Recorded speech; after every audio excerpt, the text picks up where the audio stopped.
as you probably already know, when you're trying to operate and grow your business, there quickly comes a time when you need to involve others to make it work. So, and I'm not just talking about the physical part, but of course the intellectual part too. You know, the part where information is shared with the hopes that that information will be used to make good decisions by your managers, by your frontline people to provide better services and build better products, etc. You know, as part owner of Creative Roots Landscape in the business I'm involved with, we practice what's called open book management using a system called the Great Game of Business as one of the most important and first steps in the process. Begin with the right leadership. We put together what's called a design team.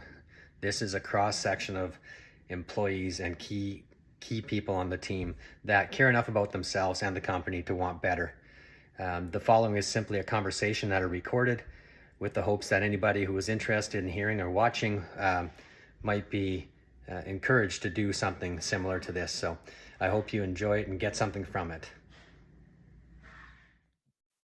Oh, hello. Hey, how are you? Got it. Hey everybody, thanks for joining this morning on a holiday, on a stat holiday, Remembrance Day. Appreciate it. The reason why I asked you guys to join me is because I figured who better to get an answer to what the design team does, the Creative Roots design team, than the people that are actually on the design team.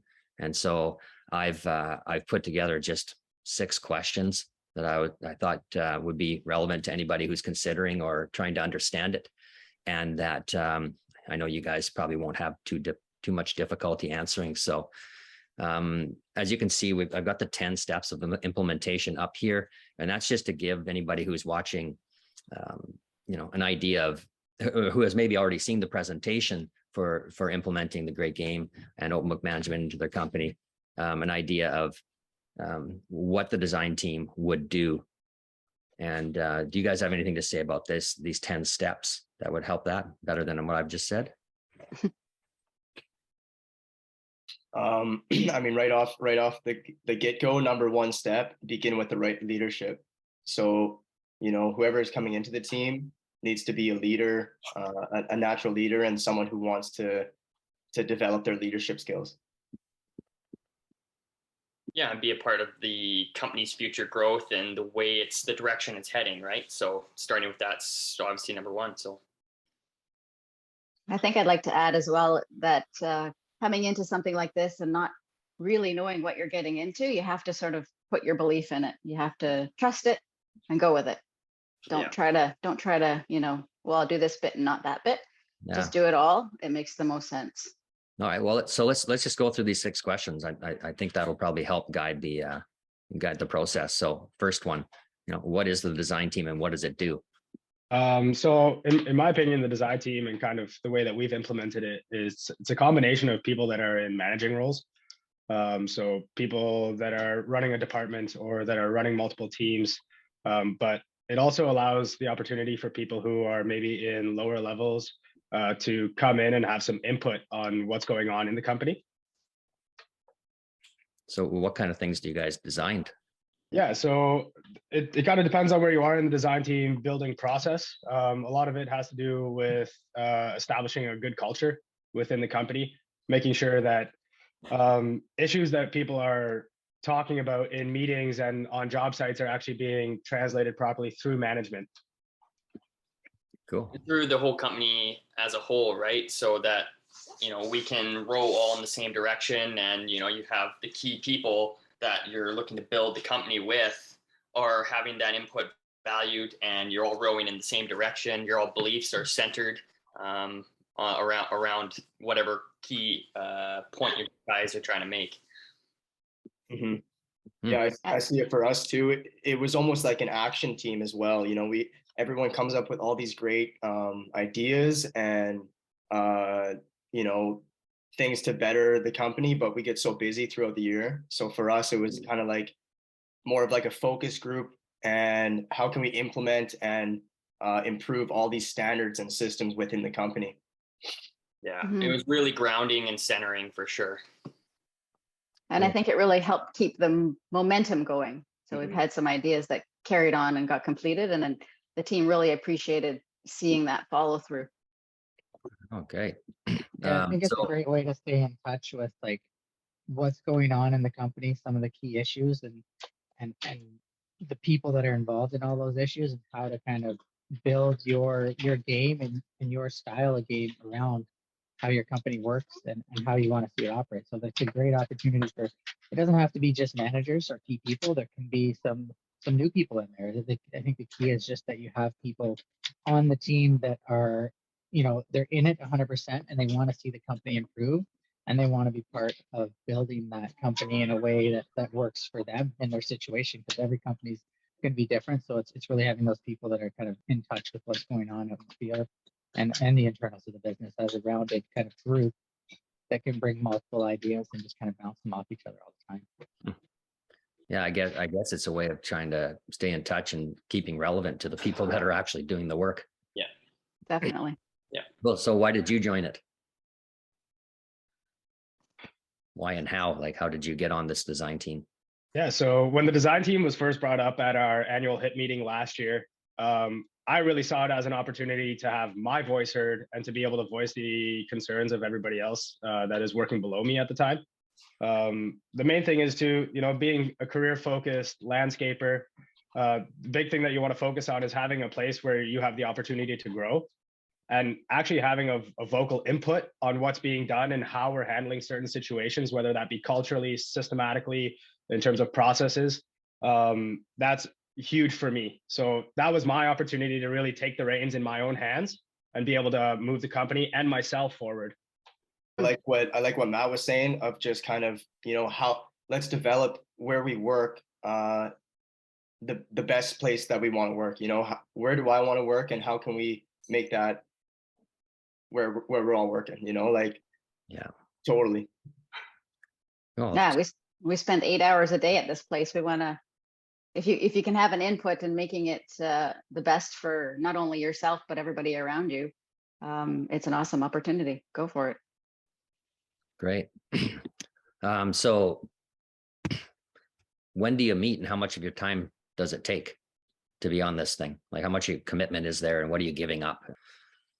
I think initially when we first started getting going and building the design team, we needed to meet a little more often to kind of get that rhythm going, get that pace, get through those first steps to really keep a solid conversation going instead of, you know, we were meeting bi-weekly. And once we started to move to once a month, we started to kind of repeat the same conversations. So we went bi-weekly initially to get through those steps, make sure everyone's oriented, going the same direction. And then once we got in line, then we started pulling it back to once a month, about an hour and a half meetings. And if there's some conversations that take a little longer, I think most people are on board to stay the extra little bit. Or if the meeting ends up when we have a really good plan in place, then it might be a little shorter than an hour and a half.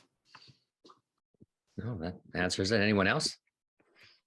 No, I think Jake summed it up pretty good there. Right. Yeah. Okay. Question 4. Who should consider joining? Or maybe better said, who shouldn't consider joining? I think anyone who's interested in the progression of the company or interested in moving up in the company, I've seen it advance. It's an opportunity to create opportunity for yourself, honestly. Yeah. Like it's a good chance to have your voice heard and develop something within a company that can honestly be partly yours and take it in the direction you want it to go. So you have the opportunity to build your future within the company and have a say in it. It's great for anybody who sees a future in the industry or in the business you're in and wants to put the time in, right?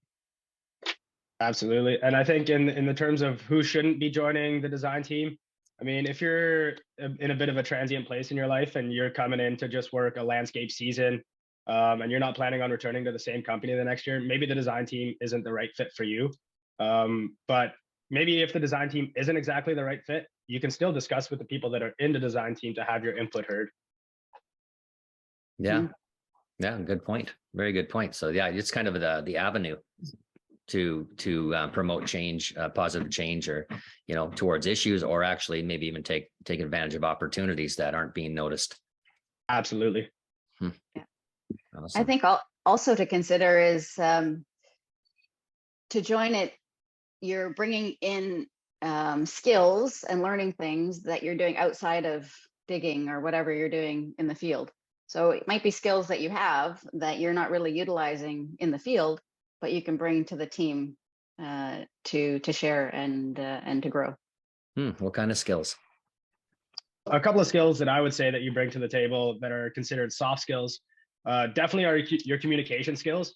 Because if you're one of those employees and now you're all of a sudden conversing with management, you have to figure out a way to communicate your ideas properly to the people who are higher up in the company at the time. And another skill that I really think that's a soft skill that you bring to the table is your problem solving abilities. Because in this situation, you know, we're bringing problems to the table, but we're also working together to solve those problems. And you have to come with solutions before the meeting actually happens. So you have some time to sit down. What did we talk about last week? Okay, it was this, this, and this. These are the solutions that I think would work. I bring those to the table. Zach brings his solutions to the table, and together we create the proper solution for a company to be able to move forward.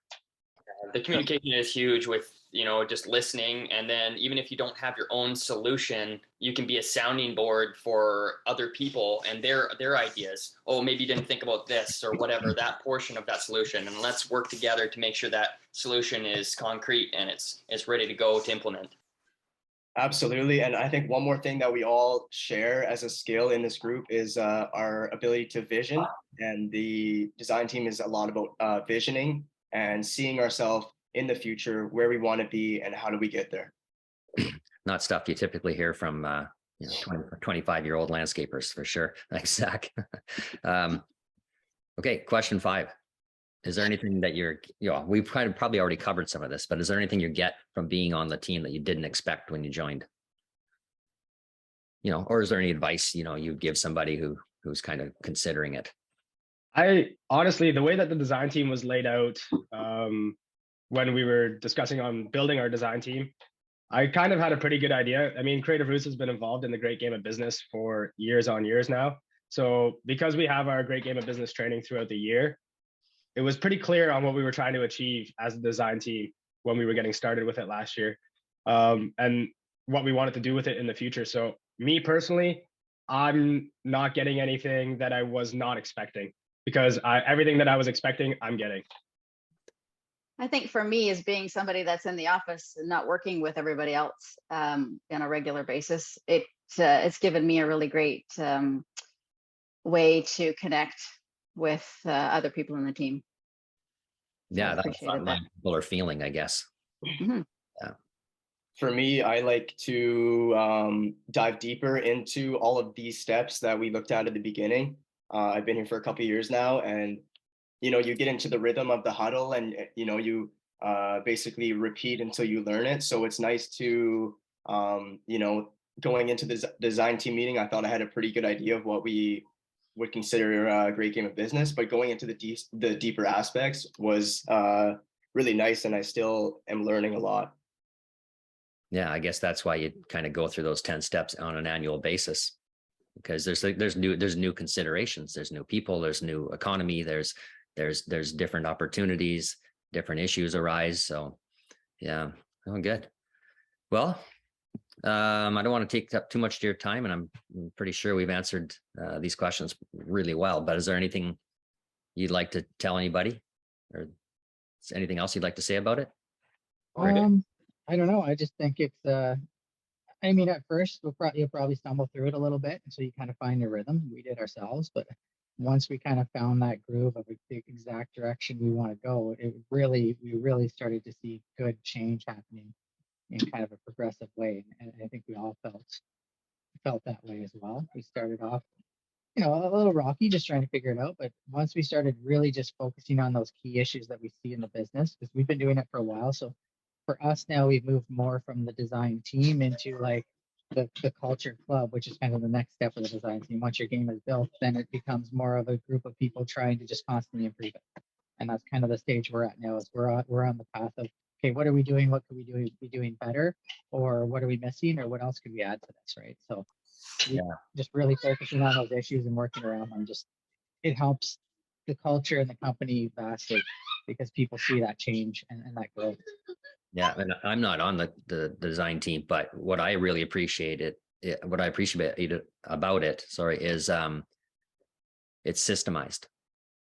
So you follow these steps. It doesn't mean that you're a robot. You still have your thoughts on every step, but you can just go back and rinse and repeat this thing annually, and just rethink your game every year. Yeah. And I think the one more thing to add is the design team's not for everyone. Some people might join and think, well, that it's going to be great, and they want to be there, and then end up just not being ready for it. We had a couple people that transitioned out of being in the design team, not because there's any conflict or anything, but because they just didn't feel that they wanted to be there. That's not the position they wanted to be there at the time, and they'll always have the opportunity in the future to come back into it.